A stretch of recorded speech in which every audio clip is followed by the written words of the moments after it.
परमात्म्यानेच उत्पन्न केलेला चला आहे। तर आता आम्ही आपल्याला सत्संग हॉलमध्ये घेऊन जात आहेत।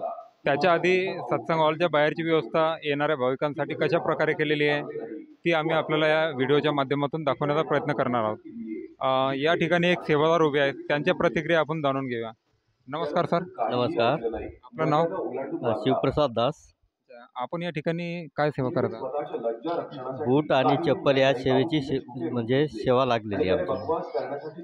तर या ठिकाणी जे भाविक सत्संग ऐकण्यासाठी आलेले आहेत, महिला आणि पुरुष, त्यांचे चप्पल आणि जोडे सांभाळण्याची सेवा हे सेवादार या ठिकाणी करत आहात। तसेच आपण पुढे पाहू शकतो की येणाऱ्या भाविकांचे अभिवादन करण्यासाठी या ठिकाणी कसे गेटच्या आजूबाजूला सेवादार उभे आहेत। सत्संग हॉलमध्ये एंट्री केल्यानंतर आपण पाहू शकतो कशा प्रकारे संत रामपाजी महाराजांचा सत्संग प्रोजेक्टर आणि स्क्रीनच्या माध्यमातून या ठिकाणी दाखवण्यात येत आहेत।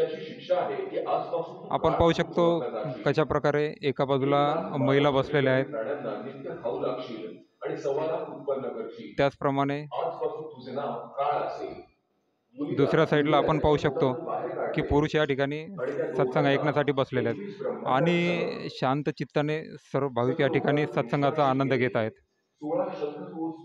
तसेच एका बाजूला आपण पाहू शकतो की येणाऱ्या भाविकांसाठी या ठिकाणी संत रामपाजी महाराजांच्या अनुयायांनी एका बुक स्टॉलचे पण आयोजन केलेले आहे। त्या ठिकाणी संत रामपाजी महाराजद्वारा लिखित पुस्तके या ठिकाणी उपलब्ध करून दिलेली आहेत।